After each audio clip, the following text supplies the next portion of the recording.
Michael, are you able to connect the Facebook page? Let me double check here. Go live. Click here to reconnect.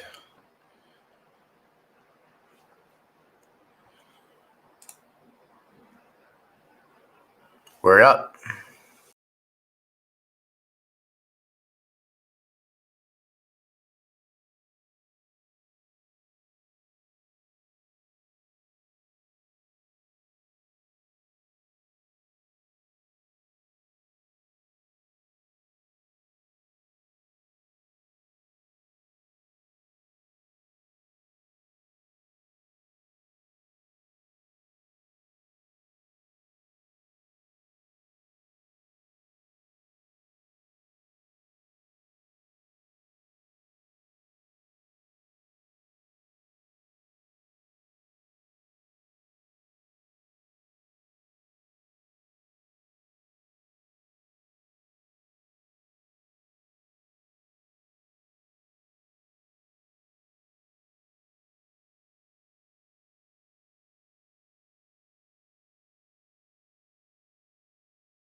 Business Honoring Spirituality. And this morning we had an amazing speaker come to us and a webinar.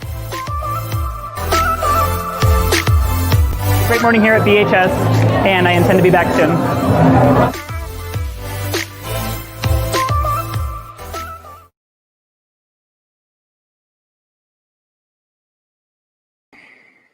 Hello and welcome to BHS. BHS stands for Business Honoring Spirituality. And my name's Anthony Pritchard. I'll be your host today. We've got a great show for you with Stacy Peterson, on why 2020 was your best year ever. But before we go to that, I just want to tell you about BHS. Our mission is to empower business professionals to be successful through education, connection, and spiritual principles. And we're a little bit different here. We start out with a prayer. And so I wanted to invite Jeanette Rockwell onto the screen to pray us in. She's a licensed practitioner and a realtor. And there she is. Hi, Jeanette. Good morning, Anthony. Good morning. Thank you for having us here today and bringing all of this tech together. And we'll just drop into this moment. Join me as we connect with breath and feel a chair holding you up, supporting you. Feel free to close your eyes as we just step into this portal of now, this eternal moment that is available to each of us, that is beyond the hustle and bustle of this busy season, stepping into this quiet time, which is the longest days of the year, the longest nights of the year, allowing for that connection to wash over. Knowing that everything happens in the perfect time, in the perfect way that it needs to, and that we are all truly in this together. We bring these principles of abundance, of connection, and of oneness into the world through our business, through our collaboration, and through our presence here and now. And we just bless all who are on this call, all who bring their wisdom and their hearts into their business today, allowing for abundance and prosperity and clarity.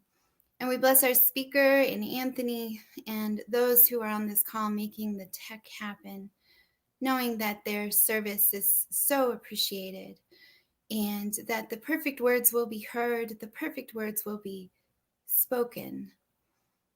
And that is enough. And we just release this into the law, knowing that it is already so. Regardless of what you call it, we are all in this together, bringing that love. And so it is. And so it is. Thanks for that beautiful prayer, Dee Dee. I know after this brief presentation from Stacy that we have our interactive business networking and that I will see you there. Yeah, see you there. Thank you. Welcome. So before we get to Stacy, I just wanted to make a special thanks to Jocelyn Bellows for stepping in to moderate. Jocelyn is a business coach and an author of the book Breakdown to Wake Up. So you can find her on LinkedIn and under her name, Jocelyn Bellows. And Michael Herring for his rescuing of the BHS broadcast today. We had a major glitch and he's done some live streaming in person before, so he was already an admin of our account and he jumped in to help us get reconnected. Thank you, Michael. He can't join us in the Zoom, but he is recognized. So I want to introduce Stacy Peterson. She's our speaker for today. I didn't get her bio in time, but I do know a lot about her. She is the president of the Colorado chapter for the National Speakers Association. She's a really funny lady. She's a comedian and a motivational speaker and a business coach. And so welcome to our broadcast, Stacy. Thank you. Thank you so much for having me. I really appreciate it. I hope I'm not the glitch. No. The cause of the glitch. Not at all. Thanks for volunteering to give our presentation today on personal and professional development. I heard that 2020 was the best year that I ever had, and I turned my head sideways. So tell me more about that. Oh, I'm excited. Yeah, 2020 has been quite the year, right? We've all learned some important lessons that we may not know we know. And one of the things that I learned in 2020 that I'll share with you just right from the get-go is that I always kind of knew that I wasn't a morning person. And then came 2020, and I had nothing to get up for. And I truly discovered I'm absolutely not a morning person when they invited me today and said, can you be on at 7:30 a.m.? And I thought, that is sick. What is wrong with people that they would be up this early? And the reason is because I do suffer from PMS. It's painful morning syndrome. I don't know if any of you have that experience. For those of you who are morning people and may not know that that is in fact a thing, you can look up PMS on the internet and you will see the symptoms. And it's moodiness, bloating, puffiness, fatigue, angry outbursts, crying for no reason. And that is 100% me in the morning. Now, I've tried other things like coffee, but I had to go off of it for health purposes several years ago, and it has been such a tragedy. Not for me, but for everybody who lives in the house with me. And, some morning people, they think that those of us who suffer from PMS are lazy. So if you're a morning person, it's okay. You can admit it. You can say people who sleep in, they're just lazy. And this is what I want you morning people to know, is that you morning people are really annoying. Like, you're so annoying because you're a little bit snooty about your waking up habits. For an example, I will get a call at 7:30 a.m. on a Saturday morning, and they're like, hey, Stacy, blah, blah, blah, blah, blah, blah, blah. And then they'll stop and say, oh, I'm sorry, did I wake you up? And it's always followed by this comment, well, I just lost track of time because I've been up for hours. And what I want you morning people to know is that if you wake somebody up, I don't care if it's at 5:30 in the morning, 10:30 in the morning, 4 in the afternoon. If you wake somebody up, it's early because they weren't done sleeping yet. So that is one of the big lessons that I have learned in 2020. And now we're in the holiday season, and so much has changed this year when it comes to the holidays. But really, lots kind of stayed the same too. We celebrate Christmas at my house, and one of the things I figured out right away that has stayed the same is that my husband never knows what to get me for Christmas. And so he is one of the people who just flat out asks. I feel like he's a little afraid if he gets it wrong, that fear of failure or judgment, or that I'll say something like, well, if you really knew me, that kind of a thing. So he just asks, hey, what do you want for Christmas? But I am a woman, and so I don't ever answer him, like a lot of women, right? I found that there's 3 types of women when it comes to gift giving. The first one is like, well, if he or she loves me, then they would know what to get me. And those women are called newlyweds. That's what those women are called. The second type of woman when it comes to gift giving, she's the hint giver. So she might say something like, well, I just wish we could spend quality time together. Like maybe you could help me around the house and stuff. And that will be the year she gets a vacuum cleaner for Christmas. And then there's this third type of woman who says, hey, I bought myself something. It's wrapped. It's in the upstairs closet for when you need it. And those women are called smart. That's what those women are called. So, wow, with 2020, you might be wondering, how is this possibly the best year ever? Well, I hope to share that with you, the potential, the idea that it could be, because of the implications it can have for making good decisions that are true and authentic to you and your giftings and your purpose for the rest of your life. And I'll just give you a quick overview of my story. I love talking about myself. I don't, but I'm not going to go into great detail about my story at all, just to give you a quick overview of how I've learned this the hard way. And that my biggest claim to fame was that I've almost died a bunch. And I also went through just a tremendous amount of loss and failure all at the same time. And so I had stepped on a rusty nail. I got an infection. I went into septic shock, went in the hospital. I was going through a divorce. I lost my home in the divorce. I almost died.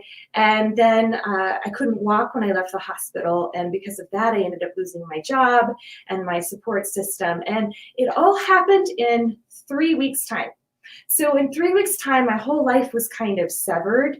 And I continued struggling with that illness for a while. And after all that loss and just going through a lot, I finally was diagnosed with PTSD and severe depression from just going through so much loss and change so quickly. Now, my story used to be pretty unique.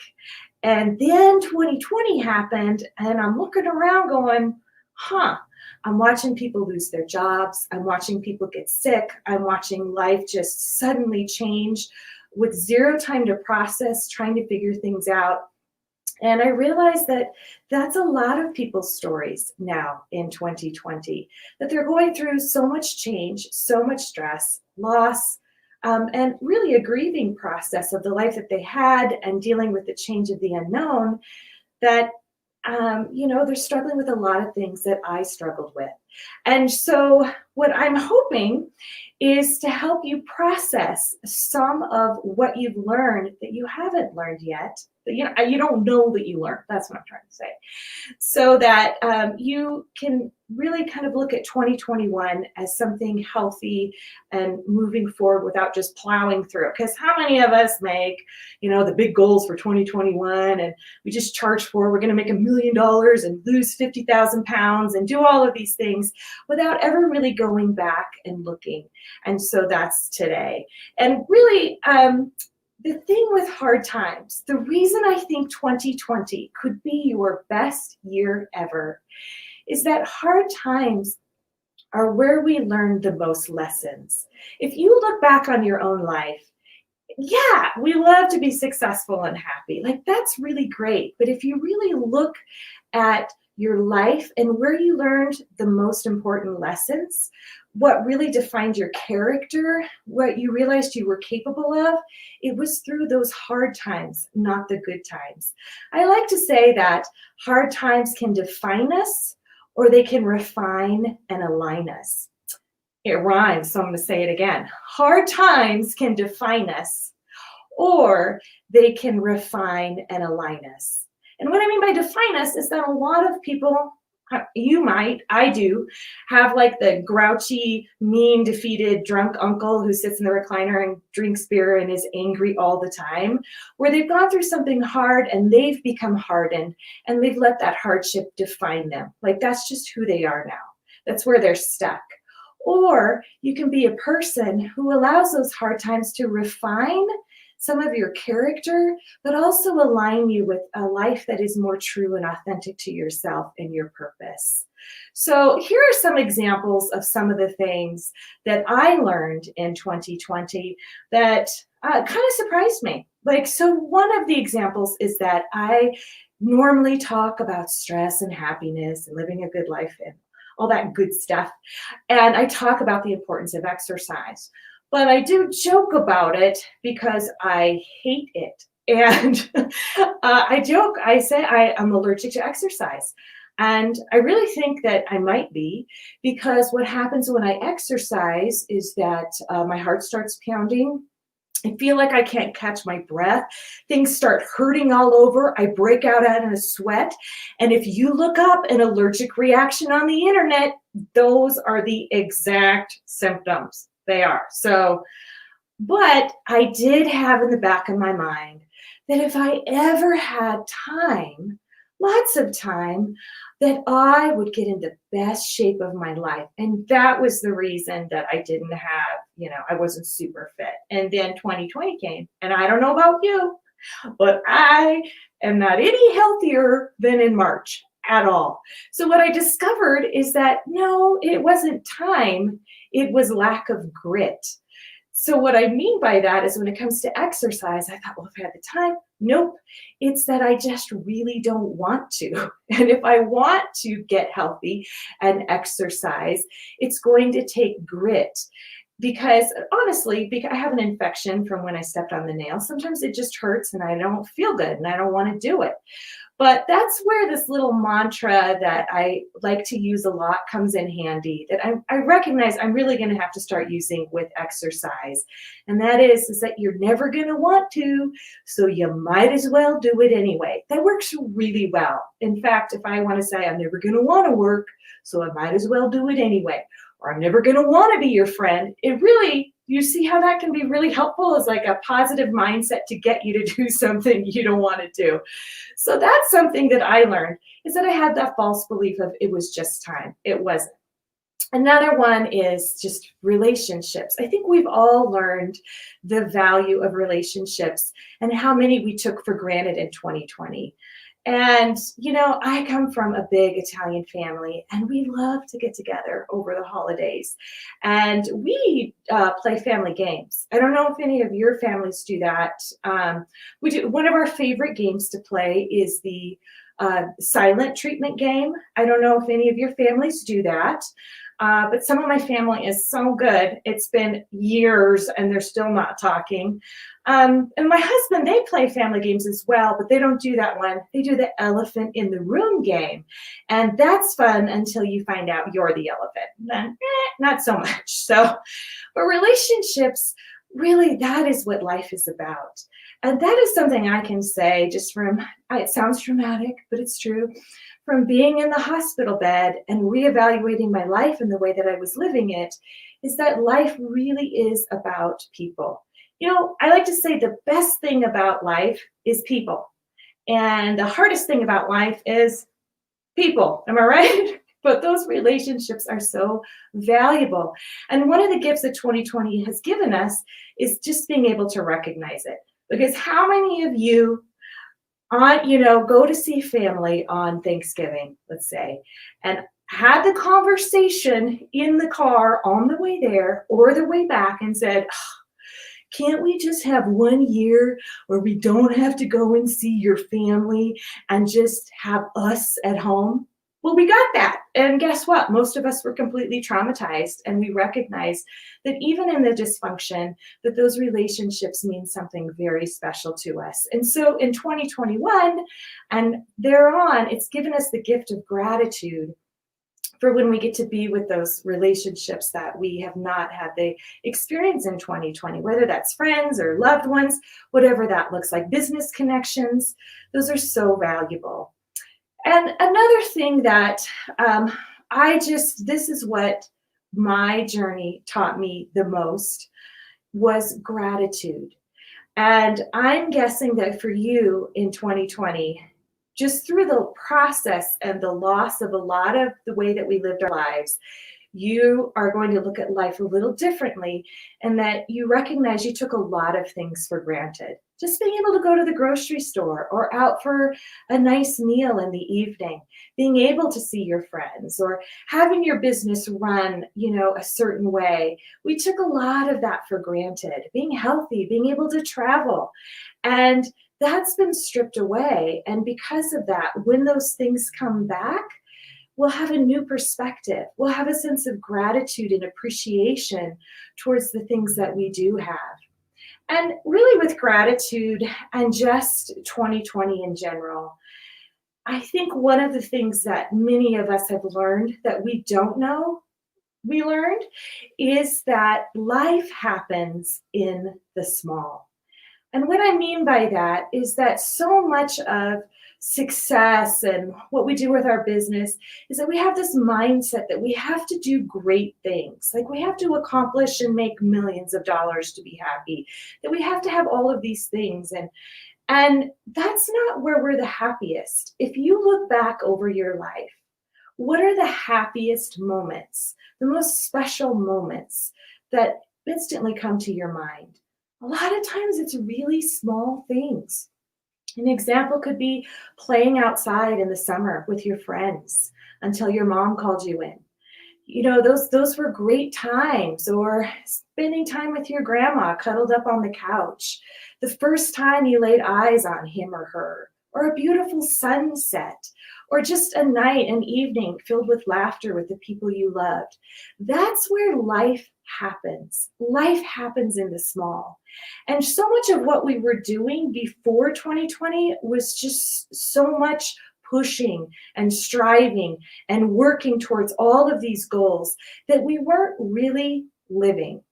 And now that we're stuck and we've been stuck at home, or we've had to really reevaluate our life, a lot of the things that we just didn't even notice, the small things like, petting your dog, or watching your children play and laugh, or seeing that sunset from the window.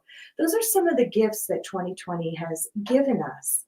And so some of the questions, especially when it comes to your business and looking ahead to 2021, is that, is what you're doing what you want to be doing? Is the way that you're running your business the way that you want to be running your business? For me, I discovered no. I tried to, the big word at the beginning of March and April and May was pivot. Well, I pivoted my business so much, I ended up right back in the place that I started. That's what happened with all that pivoting. But one of the things I realized was that I was so busy, I was really, really tired. I had no idea how tired I was. I kind of know. And now that I look back on the photos and the pictures of like me in even March, I'm like, wow, I'm just so swollen and tired. And I thought, I don't want to do that anymore. I don't want to live that high-paced kind of a life. And so I reevaluated some of my business to pivot to be something that aligns more to who I am as a person. And that is a gift that 2020 has brought me. Another question to ask yourself is, am I truly happy? And if I'm not, what makes me happy? And being able to just take a moment back and just kind of think through your life, again, those happiest moments for yourself, being able to process through that and figure out what you've lost so that you can add that back in. And again, I have a feeling the things that make you the happiest are little things. They're small things, going for a walk, talking to a loved one, or just having that joy back in your business. What is it that you need to really refine and realign to get you that joy and that happiness back?